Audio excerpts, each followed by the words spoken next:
estás? Muy bien. Gracias por esta posibilidad de encontrarnos una vez más y conversar y tratar de hacer una conversación para un gran público que pueda conocer un poco más de vos y de lo que haces. Pero yo tengo una pregunta personal porque me interesa la temática. ¿El apellido de dónde viene? Mi apellido viene de La Coruña, España, donde mi abuela, con tan solo 15 años, se tomó un barco y vino a Argentina y, y acá armó su vida nuevamente, ¿no? ¿Sola? Solita se vino en su barco, venía del medio de la montaña además, porque ella estaba en la montaña huyendo del hambre. Y llegó acá y bueno, realmente es una de las mujeres que más me marcó en la vida. Eso es lo que te iba a decir. Uno conoce muchas historias de inmigrantes, eh, inclusive de mujeres donde sus padres la envían para casarse, pero también están estas mujeres que vienen solas y a partir de la nada y de la fuerza de voluntad crean un destino y que está claro, ¿no? Que con las generaciones de por medio, abuela e hija, terminan marcando un camino. Y que yo sé, pero sería bueno compartirlo, que está ligado íntimamente con tu vocación y con tu preocupación por los temas de violencia de género. Sí, efectivamente, amén de haber venido solita, se casó con quien fuera mi abuelo y la realidad es que mi abuelo era un violento. Y, y en la familia de ese ¿Inmigrante tema, también? inmigrante también, él es de Vigo, que también vino para acá y en la familia de ese tema nadie quería hablar, era como un secreto a voces familiar y la realidad es que lo que más me llamó la atención es esa manera que tuvo ella de sobreponerse y de criar esos 10 hijos y vos siempre la veías feliz y, y bueno, y de qué manera la violencia de ese padre impactó en la vida de cada uno de esos hijos. Vos sabés que en mi familia, en esta parte de la familia, cuando se hablaba un tono más fuerte, todos los que habían sido los hijos, son mis tíos, decían, "Shh, no, no griten, no griten". O sea, como que había quedado marcado esas situaciones de violencia tan fuertes. Yo por suerte no lo llegué a conocer a mi abuelo, pero la realidad es que, por eso digo que esa capacidad de resiliencia que ¿Él tuvo. fallece o tu abuela se separa? No, no, no, él se muere, él se muere. Ah, vos marcas algo, decís, y dijiste, ¿no? Con mucha contundencia, el gran secreto o de lo que no se hablaba, la violencia que se padecía no se hablaba.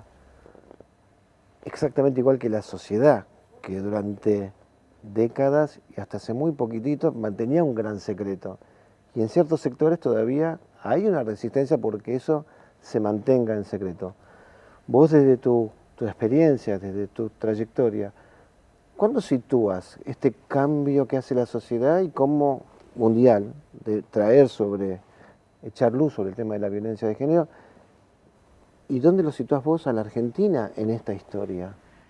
Yo creo que fue un proceso que se fue dando a lo largo de los años. Si nos referimos a Argentina, yo creo que hubo un punto de inflexión que fue el asesinato de Alicia Muñiz en manos de Carlos Monzón, donde allí fue la primera vez que se habló de algo parecido a lo que después fue violencia de género. Y a partir de ahí creo que Argentina fue introduciendo leyes que además son muy, muy reconocidas en el resto del mundo, pero que bueno, la sociedad todavía no acompañaba, pero creo que el movimiento de mujeres, que tuvo un rol muy, muy importante en eso, fue poniendo nombre a lo que no se quería nombrar, porque cuando uno no nombra, eso no existe.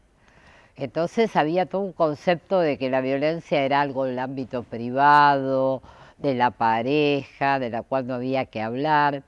Y creo que el gran estallido, digamos, viene, eh, si bien hubo indicadores previos, creo que en Ni Una Menos del 2015, y con los informes de femicidios que fue publicando la organización de la cual yo formaba parte desde el año 2008, fueron La Casa del Encuentro. exactamente. Entonces, cuando hablabas del caso Monzón Muniz, yo estaba en Mar del Plata, de casualidad. Y me acuerdo, como pasa todavía en muchos casos en la justicia, la mirada se repartía Sí. entre el asombro como un ídolo como Monzón y entre por algo habrá sido. O la carga estaba puesta sobre Alicia hasta que después de mucho tiempo la justicia demostró que había sido un tema netamente un femicidio, como dice, se lo titula. Pero hoy todavía hay mucho de esto en la justicia, ¿no? Y en la opinión pública y en distintos sectores de sociedad. Si bien hay modificaciones, nos falta mucho en los argentinos para internalizar este tema del feminismo y que no es un crimen o un asesinato.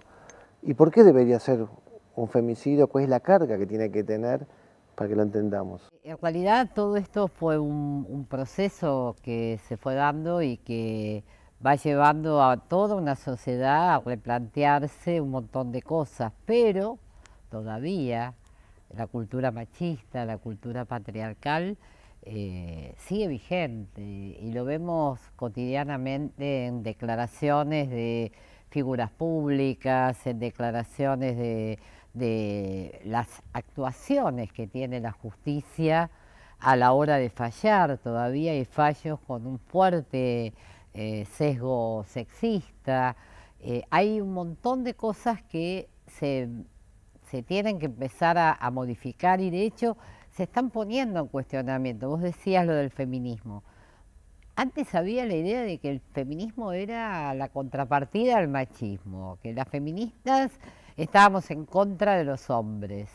Y la realidad es que nada más alejado de todo eso. En realidad las feministas luchamos por la igualdad, luchamos por la no violencia y además que ser feminista no es una cuestión hormonal.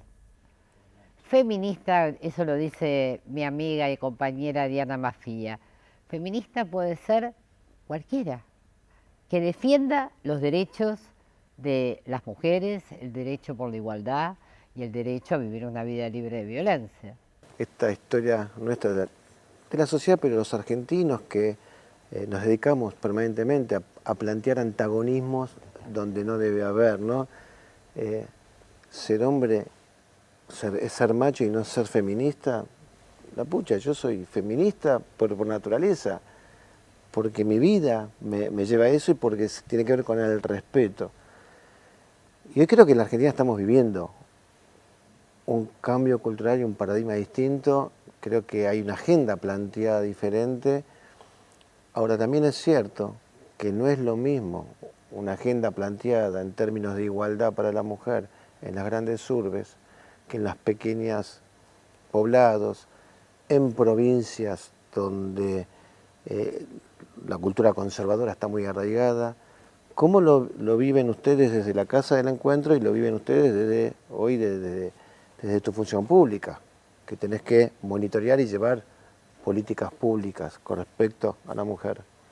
En realidad cuando estaba en la Casa del Encuentro era mucho más, más cómodo, más sencillo, pero esta mirada que vos planteás, que no es lo mismo ser víctima de violencia de género en las grandes capitales que serlo en el interior profundo de cada una de las provincias donde la cuestión cultural, la cuestión de acceso es muy diferente. Y desde el Instituto Nacional de las Mujeres hemos focalizado fundamentalmente en la mirada federal, porque la política pública tiene que ser federal. Y en ese sentido, cuando el presidente presentó en el 2016 el primer plan de violencia contra las mujeres, que era una deuda, una vieja deuda del año 2010, él marcó una agenda y un norte, ¿no?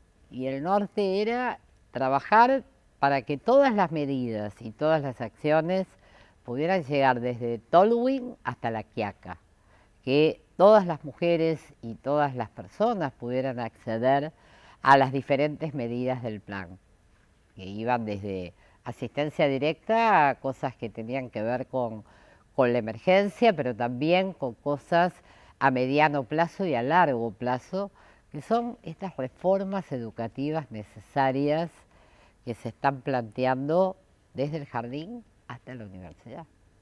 Porque la única forma de combatir la violencia de género es justamente con un cambio cultural, por eso nos cuesta tanto, por eso vemos permanentemente que por un lado avanzamos y por el otro lado seguimos teniendo una mujer cada 30 horas asesinada por violencia de género. Y vos decís, en los últimos 10 años no hemos podido bajar, pero han pasado otras cosas. Por ejemplo, al 144 estamos en aumentado un 80% la cantidad de llamadas a la línea 144. Eso es un montón. Y eso quiere decir que estamos llegando antes, porque la mujer llama al 144, recibe asesoramiento, asistencia, seguimiento, y eso, mirando el medio vaso lleno, el 80% más de mujeres tiene una posibilidad más de no convertirse en algo irreparable. Hay algo que hablamos siempre, y los que trabajamos en estos ámbitos lo tenemos como el gran horizonte, y que hoy el presidente lo marca, que es la dimensión humana. ¿Cómo se hace para que la sociedad entienda que cuando se habla de violencia de género, y se habla de una mujer, no es solamente el impacto de la violencia sobre esa mujer, sino qué pasa en todo un contexto familiar? Entonces es como el trabajar contra la violencia, no es solamente evitar esa víctima, que obviamente es lo primero que hay que evitar, pero todo el daño a la sociedad, porque se van generando distintas consecuencias. ¿Qué es lo que vos vistes en tu experiencia a lo largo del tiempo y qué es lo que ves hoy de cuando alguien llega con un tema de violencia? ¿Y qué es lo primero que haces? La realidad es que lo que vos decís es muy cierto. Yo siempre digo y decía desde hace muchos años que detrás de cada víctima de violencia hay que multiplicar por 5 o por 6 las víctimas colaterales de esa violencia. Y ni que hablar si hay un femicidio, donde a todo un entorno familiar en un segundo se le quiebra la vida. Lo primero que hago y lo que hacemos desde el INAM es darle un abordaje integral e interdisciplinario, donde profesionales que están preparados pueden abordar. Y por el otro lado también tenemos los espacios dedicados a los familiares, porque a veces la víctima todavía no está preparada para enfrentar la denuncia. Entonces, poder trabajar en el empoderamiento de esa mujer, pero a su vez también trabajar con el círculo íntimo familiar para que la ayuden y además, en muchos casos, para que tomen conciencia de que esa mujer está en una situación de violencia, es ese trabajo en equipo necesario que esa mujer necesita, donde necesita del Estado, necesita reconocer que está en una situación de violencia, pero también necesita el apoyo afectivo de sus seres queridos que la acompañen y que no la censuren, que la acompañen en ese camino, porque vos lo sabés mejor que yo, que con la denuncia no termina todo. Ahí Empieza un camino, empieza un camino. ¿Qué le falta a la sociedad argentina con respecto a este abordaje? ¿Qué nos falta a los argentinos? Yo creo que lo que nos falta a los argentinos es cuestionarnos mucho más todavía el machismo que tenemos. Y cuando hablo de machismo, ojo, también estoy hablando de mujeres machistas, porque no solamente estamos hablando de los varones. Creo que nos falta tener esa conciencia de que las mujeres no somos cosas, no somos objetos, no somos elementos para mostrar, que somos sujetas plenas de derechos. Y también entender que el tema de mujer, así como tiene un impacto en la sociedad, el tema mujer es un capítulo más de los derechos humanos. Y ese es el abordaje que a mí me gusta de tu gestión, ¿no? Que vos engarzás este tema también como un tema de derechos humanos. O sea, hoy hay una multiplicidad de derechos humanos que tenemos que tomar en cuenta, como vos siempre lo decís. Y el tema mujer es uno de los temas que durante años no fue considerado un tema de derechos humanos. Me acuerdo, no sé si corresponde, pero lo voy a dar, después cualquier cosa. Me acuerdo cuando yo estaba en la sociedad civil, cuando empezaron a aparecer las primeras mujeres desaparecidas por la trata para la esclavitud sexual. Yo tuve algunos diálogos con algunos sectores de derechos humanos. Y porque yo decía, convoquen a una marcha por la aparición de las mujeres desaparecidas en democracia. Y no tuve eco en ese momento. Parecía como que ese tema no formaba parte de la agenda de derechos humanos. ¿Qué daño que nos hizo el golpe militar, la dictadura, que vino a imponer en su momento un discurso único y cerró las puertas para todos los temas que tienen que ver con el desarrollo? Y es un daño que todavía estamos reparando de que las voces vuelvan a aparecer, y vinimos viviendo en los últimos años también nuevamente una pretensión de unicidad en los temas de los derechos humanos.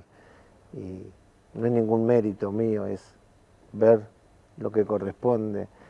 Y vaya, ¿cómo ignorar el tema de mujer en derechos humanos cuando el primer derecho a cubrir es el derecho a la vida? Y aparte de ahí estamos todos involucrados.